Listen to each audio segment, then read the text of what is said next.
Ya, selamat siang semuanya. Sudah bisa terdengar ya suara saya ya.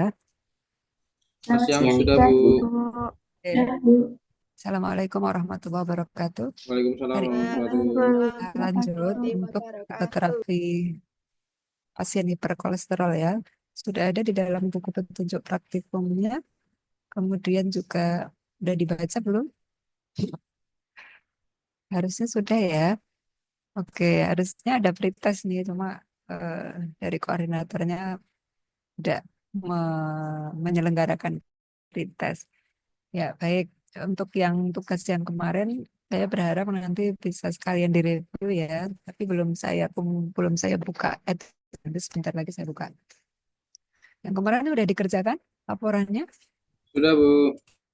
Oke, oke baik. Nah, kita ke kolesterol ya. Kalau dari patofisiologinya, tadi sudah ada di dalam video gitu ya, secara singkat gitu ya, gambarannya seperti apa. Jadi untuk formulasi, membuat formulasi obat bahan alam untuk terapi hiperkolesterol, kita maunya tahu dulu ya bagaimana patofisiologinya. Ya kalau kita lihat dari video tadi juga bisa terlihat ya sebenarnya kolesterol itu berasal dari mana ya. Jadi ketika input itu lebih besar dibandingkan yang keluar gitu ya, yang ya intake dan yang keluarnya itu lebih banyak intake-nya, maka kolesterol di dalam darah itu akan menjadi tinggi. Ya, sebenarnya kolesterol itu memproduksi hanya hewan dan manusia ya. Dia suatu senyawa yang memang diproduksi oleh badan kita, gitu ya, secara alami begitu ya. Tapi ada juga yang didapatkan dari luar. Jadi memang bukan berarti bahwa kolesterol itu tidak dibutuhkan. Tentunya salah ya. Ya, tetapi harus diperhatikan ya bagaimana karena kolesterol yang tinggi tentunya dampaknya juga sangat banyak. Nah, kalau dilihat, silakan dikoreksi, dibaca sendiri. Ya, jadi bahwa ada bermacam jenis kolesterol ya, tergantung dari bagaimana dia menyusun molekul kemudian diedarkan ke seluruh tubuh. Jadi ada macam-macam dan cuma yang biasanya menjadi salah satu parameter untuk menyatakan bahwa seseorang itu sehat atau tidak, biasanya dari LDL dan HDL-nya, ya. Atau ada juga nanti trigliseridnya, ya. Jadi biasanya kalau kita ngecek di lab klinik itu kan ada lemak total gitu ya. Kemudian nanti ada angka LDL, ada HDL, kemudian ada trigliserid. Nah, ini tentunya berbeda-beda jalur metabolisme lemak itu memang melewati ini ya. Ada masanya lemak itu dia sebagai HDL, ada yang sebagai LDL, ada trigliserid, kemudian ada lagi yang lain ya, kilomikron dan VLDL dan lain-lain gitu ya. Nah, kemudian parameter inilah yang kemudian kelihatan ya ini ya. Parameter ini yang sering dipakai. Ya, sering dipakai menjadi menjadi poin yang kemudian bisa memberikan panduan gitu ya. Kira-kira apa sih yang treatment yang pas? Nah, sebenarnya ini juga perlu untuk kita pahami ya. Kalau memang dia HDL-nya kurang, maka nanti kaitannya dengan KIE-nya, ya kaitannya dengan konselingnya ya, informasi dan edukasi yang kita berikan kepada pasien. Jadi itu tidak bisa lepas sama dengan kegiatan pelayanan obat-obat kimia yang lain ketika kita juga memberikan pelayanan dalam bentuk formulasi dan jamu, maka mestinya KIE itu tidak ditinggalkan ya karena seiring sejalan tidak bisa dilepas begitu supaya apa? Supaya outcome terapinya lebih baik. Ya cuma sayangnya memang obat-obat bahan alam itu sedikit ya di di pelayanan kesehatan formal itu belum banyak, hanya yang memang menyelenggarakan saja ya puskesmas itu atau mungkin klinik obat bahan alam. Nah, sehingga mungkin KIE kita itu menjadi kurang kurang terampil. Tetapi kalau kita kembalikan ke saintifikasi jamu, maka sebenarnya prinsipnya sama dengan obat-obat yang lain, ya, dengan obat-obat konvensional atau obat kimia. Misalnya seorang pasien dia kemudian mendapatkan simplisia yang sifatnya diuretik, maka KIE yang nanti harus Anda sertakan juga sama dengan obat-obat konvensional gitu ya. Misalnya minumnya gimana supaya nyaman, tidak di malam hari, begitu ya, supaya tidak kemudian nggak bisa tidur gara-gara sering ke belakang. Nah, itu juga KIS seperti itu juga harus kita sertakan, gitu ya, di dalam penyerahan obat bahan alami pada pasien. Nah, ini untuk parameternya ya. Jadi kalau LDL kurang dari 100, ya, ini parameter normal gitu ya. HDL 60 miligram atau lebih, kemudian triglycerid kurang dari 150, kolesterol total kurang dari 200. Nah, ini bisa memberikan ancer-ancer begitu ya. Kira-kira kondisi pasien tersebut perlu ditreatment atau enggak. Kemudian, oke, nah kembali ke saintifikasi jamu. Jadi kita mengenal saintifikasi ini berdasarkan rasionalitas formula kita.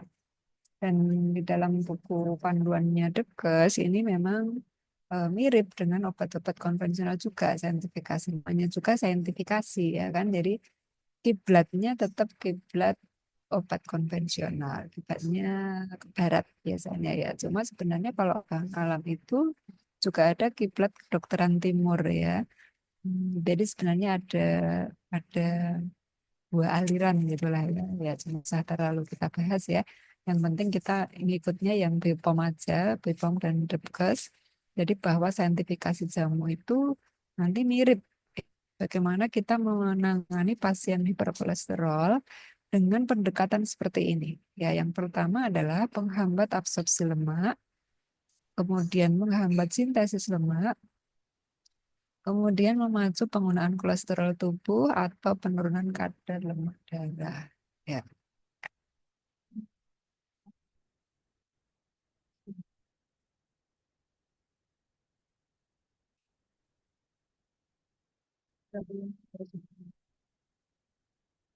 Oke, jadi eh, ini sebenarnya kan sama juga dengan obat-obat konvensional ya. Bagaimana kita memilih suatu obat yang mekanismenya seperti ini untuk terapi kolesterol.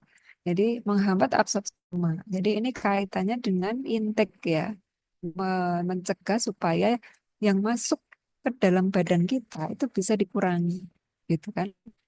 Ya berarti kita harus memilih tanaman-tanaman yang memang dia bisa bersifat menghambat absorpsi. Nah, ini bisa dari beberapa tanaman yang dia memiliki senyawa tanin ya, yang dia mengecilkan atau melapisi mukosa usus dengan kelat ya, dengan kompleks kelat itu. Sehingga kemudian ketika ada materi-materi nutrisi atau bahan-bahan atau lemak gitu ya, yang memang dia tidak diharapkan untuk terabsorpsi dengan baik, itu, maka kita bisa mencegahnya dengan tanaman-tanaman yang bersifat seperti tadi ya, menghambat absorpsi lemak dengan melapisi dinding usus ya. Ini misalnya ya, ini sudah diberikan contoh. Jadi tanaman-tanaman ini saya ambil dari buku Pedoman Rasionalitas Jamu ya, yang ada di Debkes, tapi itu sudah zaman lama ya, sudah eh, sepertinya Debkes nggak tahu nih ada lagi nggak aturan yang terbaru, sepertinya belum ya. Nah, cuma memang penelitian-penelitian terkini sebenarnya sudah banyak yang sampai ke tataran mekanisme. Tapi kalau belum sampai di mekanisme aksi, nah ini biasanya ya kita nggak tahu nih sebenarnya dia menghambat absorpsi lemaknya atau menghambat sintesis lemaknya, gitu ya. Jadi nanti kalau ada yang terbaru, misalnya nanti Anda menyusun kok proposal, menyusun laporan praktikum, nah silakan nanti bisa dilengkapi dengan hasil-hasil dari penelitian-penelitian yang sudah ada, gitu ya. Misalnya di dalam penelitian tadi sudah sampai ke tahapan pengujian mekanisme aksi, maka bisa ditambahkan di sini. Ini hanya sebagian saja. Hasil penelitian yang terkini tentunya banyak, gitu ya.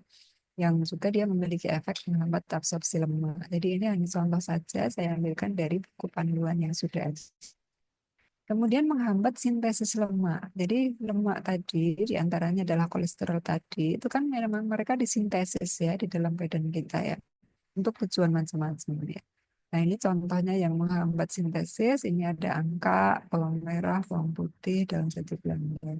Jadi angka ini biasanya kan kita mengenalnya untuk ini ya menambah apa untuk penderita DB itu kan ya supaya depositnya cepat naik gitu ya. Nah ini juga punya efek yang sudah sangat establis ini angka ini bisa menurunkan kolesterol. Bahkan bahannya pun sudah banyak ya di komersialnya dalam bentuk kapsul isinya angka itu memang untuk menurunkan kolesterol.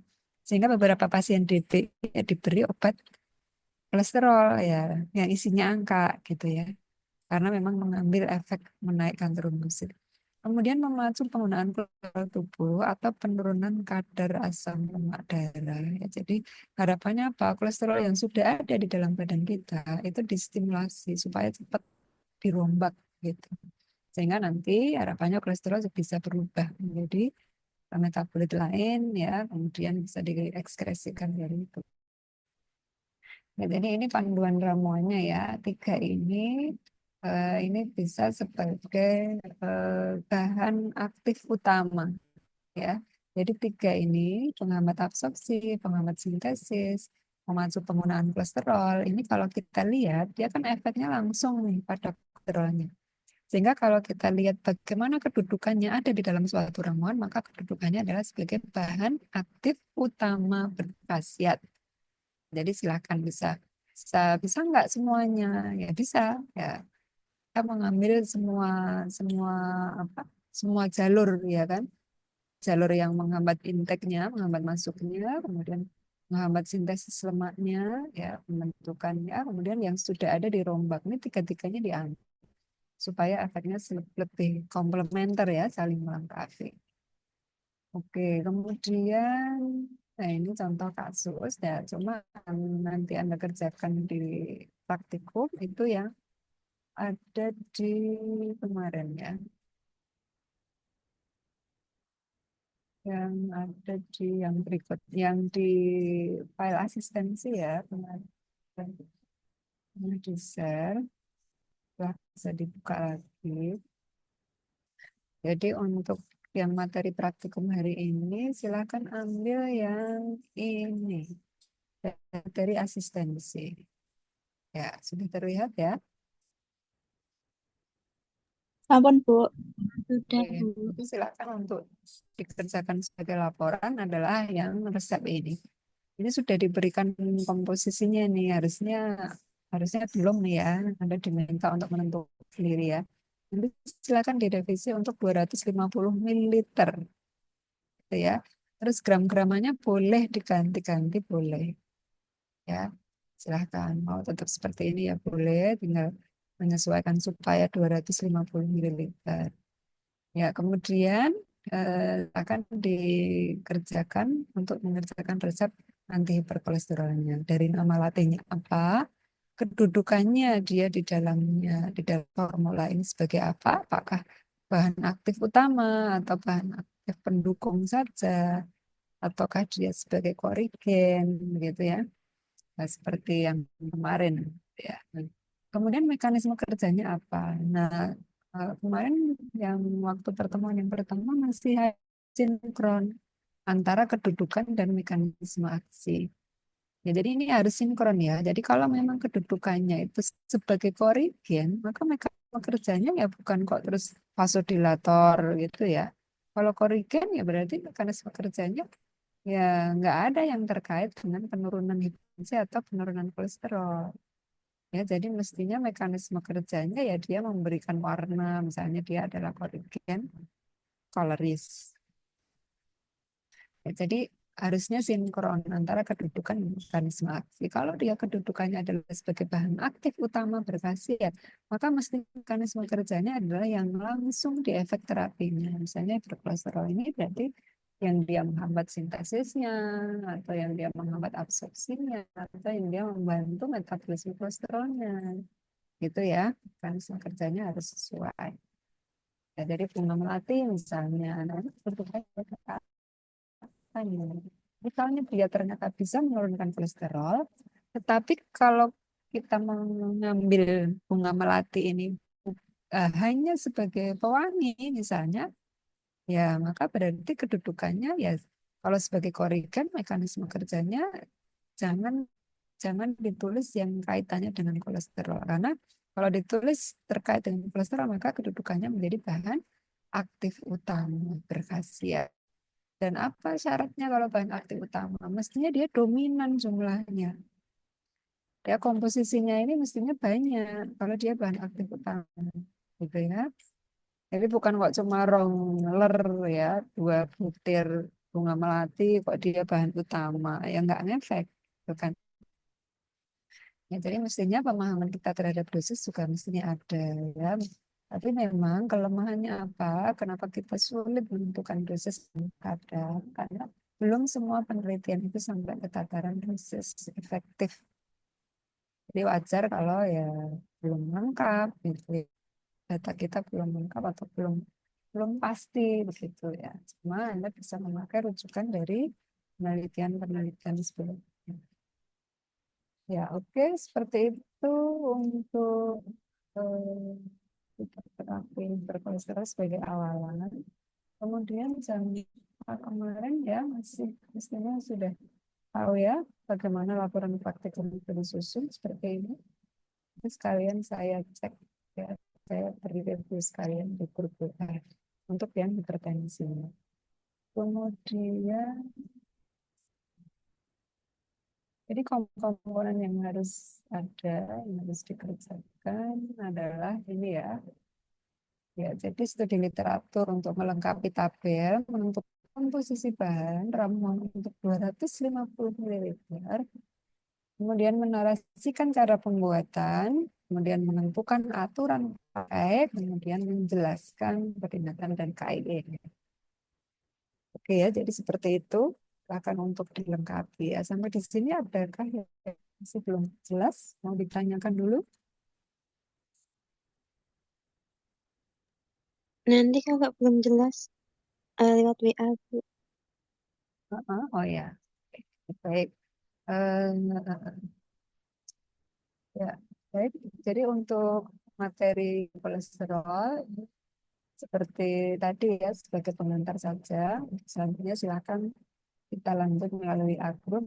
Anda mulai untuk menekan recapnya, itu ya secara berkelompok. Terus nanti di dalam laporannya juga silakan dituliskan nama kelompoknya siapa saja. Itu ya, selamat siang semuanya. Kita lanjut di WA group. Assalamualaikum warahmatullahi wabarakatuh. Waalaikumsalam. Waalaikumsalam warahmatullahi wabarakatuh. Terima kasih, Bu. Terima kasih, Bu. Hmm.